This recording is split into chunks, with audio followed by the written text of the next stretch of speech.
welcome to A Work in Progress. My name is Lena Shipwata, your host of the show. And if you've been here before, you are pretty confused because this is usually your host of the show.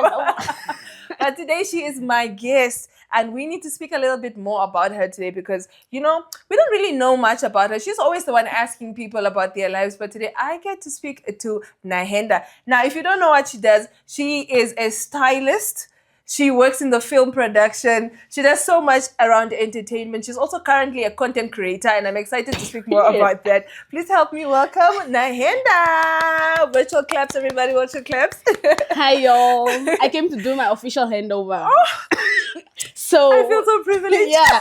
So obviously, yes, please. Lena, ladies and gentlemen. How are you doing, girl? I'm good. How are you? I'm good. You look good as per usual. Thank you. Thank you. We try. Tell me, first of all, what was your experience like here? Yeah. On the show? Yeah. And why are you leaving us? Listen, when my producer came up with the idea, and we worked over the name, and we literally went through what are the problems that we could conquer within the entertainment industry. And so we came up with a work in progress where we want to speak about the content creating space, what is lacking, the people that are coming in the industry, what can they learn from the people that are in the industry, the dynamics of navigating the industry, and all of like that. So really, that was a thought process behind the idea of it. Yeah. Why I'm leaving... Greener pastures.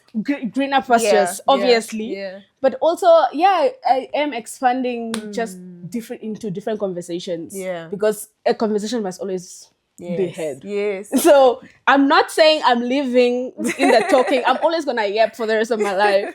But I'm working on a brand new podcast with the Namibian Media Trust. Okay. And it's gonna be amazing. Ooh, I'm excited to hear and listen and watch and all of it. Yeah, it's gonna be amazing. Now, I mentioned that we want to speak a little bit more about you. Yeah. People do not know your upbringing. They don't know who you are. Please tell us who NAHENDA is and how everything started. How everything started in... Okay, first let's start with who NAHENDA is. Who is NAHENDA? I think that's a very hard question, eh? Yeah, that's a very hard question. I'm just a child of God, just living life. Yeah, being friendly. I'm a very friendly person. Okay. Being very entertaining. I'm a very entertaining person. When you know me, you will be entertained. So just living life, just Where like did you grow up? I grew up in the north. Hey, I grew up in the village. Okay. For sure. Okay. I'm one of those people that came to Windhoek. And I didn't know how to speak English. Oh. I had to learn how to speak English. I remember when I came to English first. When I came to Windhoek first, people were speaking to me in English. I thought English was just like... That's how you just make sounds. Yeah, that's how I used to speak when I came here, guys. But over the years, we are now yapping. As you can hear, I can even educate you on what you knew before I knew it. Yeah, in English. So I grew up in the village. I came to Windhoek when I was, I think, 11, 12 years old. Okay. Yeah, I grew up with my grandmother. Okay. I'm also a granny's baby. I'm a granny's baby. Yeah. My parents all came to Windhoek. There were city people. Even now they are city people. They are within the city. So I'm the one that's a village champion for real. Yeah. And then I went to... What do you want me to tell them? My high school? Tell them where you went to primary school. All of it. I went to the school in my village. That's from grade 1 to I think grade 3, 4. Okay. Then I came to Mandume Primary School. Shout out to Mandume Primary School. I came to Mandume because really I didn't know English and Mandume was giving a shwambo. Okay. That's really it. Okay. And then I went to Windhoek High School. I did my whole high school career in Windhoek High School. Okay. Went to NAST. Went to other universities. Graduated. Yeah. Now we're here. Things. Now we're here. Okay. Now we talk about how you entered the media industry. Yeah. How I entered the media industry. Well, listen. There was a play that I wrote, directed, acted, and everything in grade 6. No. So in grade 6, we had I don't know what. I think it's life science. No, it's not life science. It's something science though. because life science is in high school. Yeah. What's in primary? The Not life science. skills. Something. Yeah. Yeah, something like that. The teachers were like, yeah, we need to make a play about a doctor, and I played a doctor and I Okay. played a patient. I was I was the girl, and that's how I really got introduced to acting. Okay. Because I didn't know anything about acting. Like in the village, we didn't have TV. Yeah. That's how really when I came to Indigo, I was watching movies. So how did you know how to write, direct, I don't and know. be a play? Oh, that time I didn't know that that's what I was doing. Oh, Literally that time I didn't know. You were that probably was being what I was bossy doing. and just Yes, I was the main character. Okay. I'm always the main character. I'm always the main character. That time I didn't know what I was doing. Only reflecting back, I'm like, that's actually like what I was doing. So I joined. Also at the same time after that play, actually, I joined the school's what is it called? Film. It's not film. But Theater class, almost like theater, where like we would practice and would make plays for the school and everything like that. Yeah. So in primary school, I did that. In high school, I had my first ever play on stage, where I actually Windhoek High School Mall is big, guys. If you ever been to Windhoek High School Mall, is it like explain to me. Not mall, hall. Sorry, Okay. Windhoek High School Hall is big, guys. Yeah. So if you ever been there, it's very big. But I filled out my first ever theater every day for a week straight. Ooh. People came back to come and watch me, and I was playing a medium. I don't know if you know what a medium is, where like I had to interact with the audience, where I'm giving character to the audience and everything like that. So I was the main character and just like playing a theater with the audience, and I filled it out every day. Every day I'm proud. And you sold tickets. I was grade and 11. everything? No, it was free. Okay. I was grade 11 and people came. People came from the hostel. Parents came. Yeah. I was stuck when it came to theater. And then obviously after high school, I wanted to study film. Yeah. Black parents. Oh yeah, I was going to ask why didn't you continue? Literally, I had because at Windhoek High in grade 12, they came, if you know after, it's a film school in SA. After came, and every other university, they usually come to school and then they're like, yeah, we want you to apply to our schools. And me and my friends, we're like 4 or 5 in the drama club. We all were waiting for after. Yeah. So you knew where you wanted to go. They were in the hall. All the universities came, Stellenbosch, NAST, what. And we knew after was there. So we went to after and they gave us application forms. They gave us emails, everything. I was ready. Aww. So I got home and I'm telling my mother, I got the application form for the university I want to go to. Yeah. I want to go study film. I want to go study. That time I wanted to do theater and film and TV, acting for TV. Okay. Yeah, it's usually film, but acting for TV, not necessarily producing, directing, and all of those things. And so my mother was like, no, you're not doing that. Not in this black household. Not in this black household. We literally had a fight and we were not speaking for a long time. Yeah. And I didn't end up applying for university at all after that. I was like, I'm not doing it. Striking. You guys, I'm boycotting. Yeah. And everything happened how it happened because the next year I had passed. I'm not a dumb child. Thank the God. Yeah. Like I passed very well. Yeah. So the next year, I went to UNAM for my mother wanted me to be a lawyer. Oh, yeah, it's one of those. She was strike on it because apparently, you can talk. Yeah. And but that you time didn't I have was a passion really, for it. Yeah, also, but that time I was really very, very much interested in government and politics and all of those things. I was that child who I was in the debating club.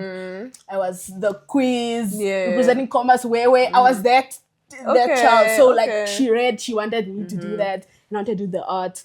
And so she was like, no, you're not doing it. So the next year I went to UNAM for 2 weeks straight, really telling them that, we are registering. Then I told them at the end of the late registration, I told them, there's no space in law. Literally, I went 2 weeks straight, went to UNAM to go and talk with my friends that have already registered, that have a place to. And there's there's no place in law. There's no place in law. Yeah, and so I have to try something else. Yeah, my mom was really mad about it. So You guys went she to NAS? dragged me herself. She dragged me to NAST because UNAM was done for late registration. She dragged me to NAST and she was like, yeah, you're going to do something. Yeah. Accounting was an option. Okay. I wasn't too bad in accounting, but also I wasn't going to do the numbers. Yeah. Because I'm not the numbers person. And public management, so I enrolled for public management. Okay. Because I liked... That time, I was really a politics person. Well, now I'm back. You're back. If you watch my TikTok, yeah. if you watch my TikTok, now I'm back. I still love current affairs. I still love government systems. I still love to just study how countries are governed and all of those things. So I chose public management. I did it for a year or two, I think. And then I said, nah, I'm changing my courses. Okay. So I changed the closest thing to media. I was either going to do journalism or marketing. I didn't like marketing. Okay. I didn't like journalism either because it was too boxed. Yeah. So I did communications. Communications, It's a nice book. Every time somebody is like, nah, I want to get into the media space, what should I study? I always say, study communications. Yes. I get to be a journalist, but I also get to work in marketing and advertising. I get to do public relations. It's so broad, beautiful. I enjoyed it. And then I graduated for that. I did digital media marketing, Okay. And then, but all of that while I'm studying, I'm also just like in the creative space. Yes. How did you start with, I think you started off by styling, no? No. Or maybe that's what we knew you as, or like the public. That's how we started knowing you as a stylist. No. Oh. People started knowing me at the theater, the National Theater. Okay. There was a competition that I entered for. I got into the top 10, top 5, but I didn't end up winning. I remember I didn't end up winning. What was the competition around? So you were to create your own theater play. Oh, okay. And we had like a month of doing a whole lot of training with Dr. Devin Javera. Shout out to Dr. Dev. He passed away during COVID. So he was our mentor and we did a whole lot of things where people were winning prizes and all of those things. So I started in theater. That's where I actually met a lot of the people that I know in the industry also. It's within the competition because a lot of us were within together and we were doing training and all of those things. Connecting. Yeah, so started off in theater. I went on to acting for TV and film. I have a few short films out on the internet. Okay. Out on the internet that I did. Because that time I wanted to be an actor and actress. Okay. That time. Is the dream dead? Yeah, I think it's dead now. Okay. I don't think I want to be famous. It's dead now. So like that was like, I think my 18, 19, 20, just like living out I've always lived out my dreams, guys, by the way. Okay. Then I got into fashion. I got into fashion because I've always dressed very unique. Yes, because I love thrifting. And so people always ask me, where did you get that? Where did you? And then I was like, I can get it. No, I used to give my plugs first. And then people were lazy to go to the thrifting places because if you go to Stop and Shop, you would not like it. You have to spend time. You need to be special. Sunny. There's a lot going on. For you to, even like, Oshakati and where I go and thrift, you need to be special. Like, in what for sense? For you to dig in the clothes and know what you like. Okay. You need to have an eye for thrifting. And people just didn't have the eye. So they started sending me to get them items. And so in doing that, and people like sort of just like sending me to get items, I figured they trusted my sense of style because you're not there to pick an item. Like it's not my surprise where like there's the 5 items and you can it's just one of each. There's one of each. So you have to trust me. Like you're giving me your money, but you have to trust me to bring something that you like also at the same time. So I got into styling and I got into a whole lot of music videos, a whole lot of like film work, acting, a whole lot of like sort of like image curating because I worked with a lot of artists, my influencer friends, and a whole lot of those people. Just like you have to work for free for a very long time, and then people start paying you. For so some reason. You work for exposure in the beginning. So that's how I got into styling. Really, because of thrifting. Yeah. And then films came, movies came, music videos came, and a whole kind of career just like Yeah. And are you still developed. styling? Because I see you doing more like UN stuff these days. You are doing big rooms these days. I don't know. Yeah, like fashion for me has become very. I don't think like I want to participate in the conversation of styling anymore. Okay. I've stopped taking a lot of gigs. Okay. I take gigs here and there, but I've stopped taking a lot of gigs, just because Do you feel like I don't know. Did you lose your sense of like love for it, or is it because you are getting paid much more money now in where you are? Because I feel like it's the money thing more than anything, girl. I don't think it's a money thing though, because I used to be those people that like I would do work for free just so I can outlet my like creativity and things. So I don't think it's the money situation. I just think I grew out of love for it. Okay. But also I went from styling like for photo shoots and for music videos to styling for film. So wardrobe and also like It's production different design. also. And so it added a layer onto it. But for photo shoots, it's just a photo shoot and a creative concept done. But for film, Production, I have to manage. I have to manage a whole art department. Yeah. I have to do the production design because then the fashion element needs to meet the set element. Yes. So like it added on a whole lot of things, and so fashion became very small. So that's why I'm like, it's a very small element of what I'm doing now. But so, you know, they say absence makes the heart grow fonder. So perhaps in the future you'll be like, I guess. I hope one day you go through your social media, and you see whether it's a photo shoot, a music video, whatever, and you get so frustrated and you say, you know what? I'm just gonna do it again. Well, I still am doing it. Like I still like consult here and there, but not necessarily like for fans. Like just. Girl, so that means I can call you for my next. Yes, that's what you were saying. No. That's not what I'm saying. No, that's not what I'm saying. It's just here and there for funsies.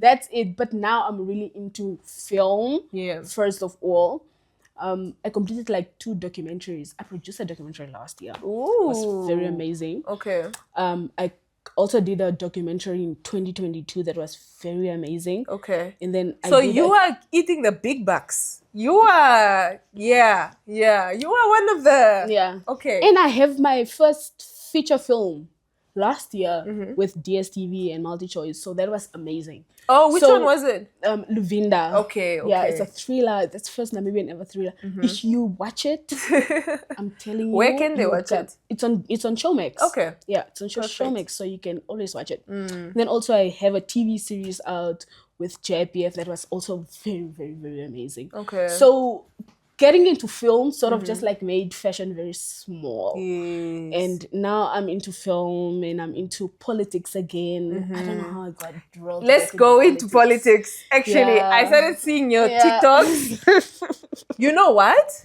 Even I studied media and political science, right? Yeah.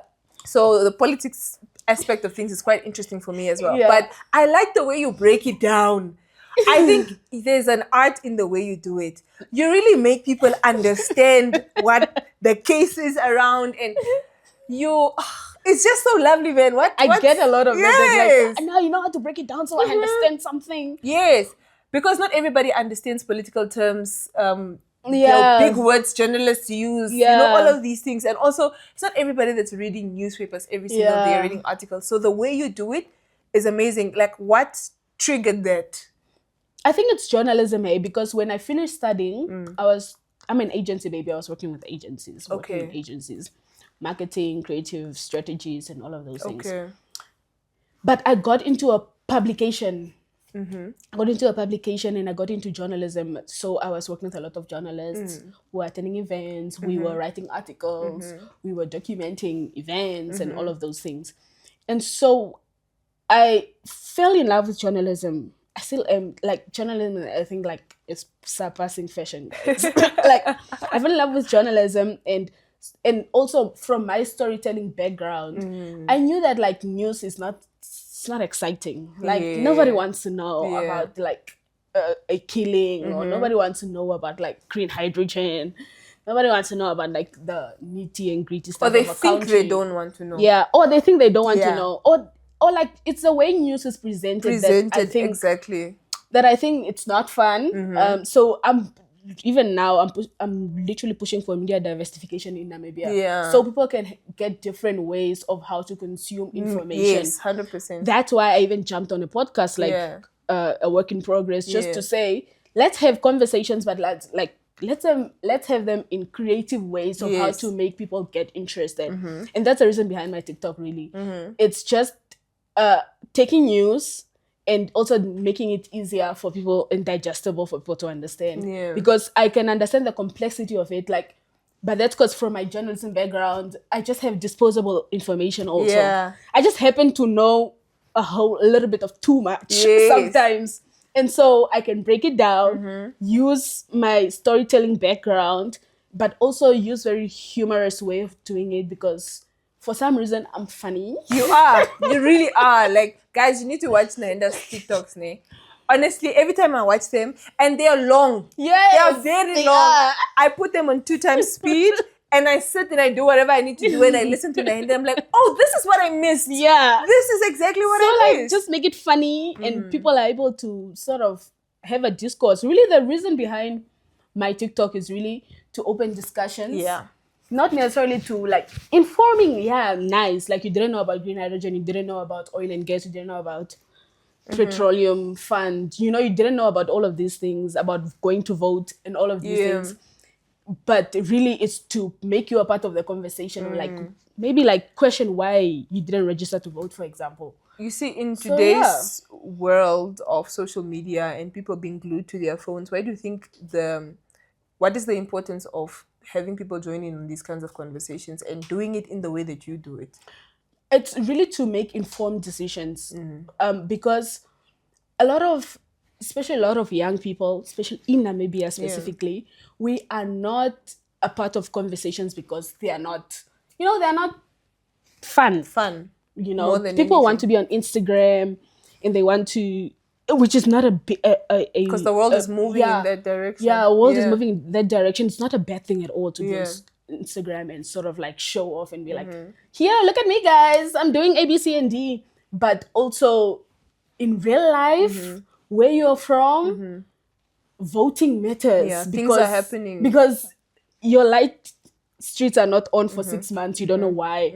You have potholes in your town. You don't know why. So there's a whole lot of... The conversation is important for change to be made. For your reality also. Like on social media, it's all fun and games. Like it's well rounded. But like when you get in a hospital and you are in a row of like 500 people behind because you don't have medical aid. And you are in pain. Yeah. That's when it catches you. Are like, I didn't vote. So you cannot even complain because you did not vote. You did not try to make a change. You are not a part of the conversation. So really, it's to make informed decisions. So when you get up and say you want to vote, you know who you want to vote for and you know why. It's all of those things. So when you want to study, you know what you want to study and you know what change you want to make within the industry that you want to study in. Yeah. So really, it's those things to say, be a part of the conversation, because it's all fun and games online, but in reality, like down on the ground, you'll be found in tricky situations. Yeah. And you can't complain because you are not part of the conversation initially. And also for the future generations and stuff. Yeah. Now, and for your kids and your kids' kids, It's very important. Yeah. Now, in the Western world, your way of relaying information is very common these days. And like people are getting paid thousands of dollars to do it. Do you have any plans of it being monetized and all? Oh yeah, definitely. I have plans of, that's why I'm working on a podcast. Okay. It's coming soon. That's a way of monetizing, but also definitely like I am inspired by a whole lot of people that make news exciting. I'm inspired by Mustafa. Mustafa is a South African person that does also current affairs in a fun way. Okay. I'm inspired by Zetu Kola. I'm inspired by a lot of African people that do these things. Yeah. So definitely I am in the business of monetization. I'm in the business of money. Any Yes. day. Pay me any day. I'll be there. Yay! Yeah. Thank you so much. You know, you have a lot to say and I love it. I'm a yepper, guys. Thank you so much for joining us today. We are so sad to see you go, but we're also excited for a new journey for myself. Yes. We wish you all the best. I wish you all the best. Thank you on your new adventures. Yeah. And of course, we'll be watching the podcast. You'll be listening. I'm telling you. All right, ladies and gentlemen, that was NAHENDA. Like she said, she's of course handing over the crown to me. I'm going to be taking over from here forth.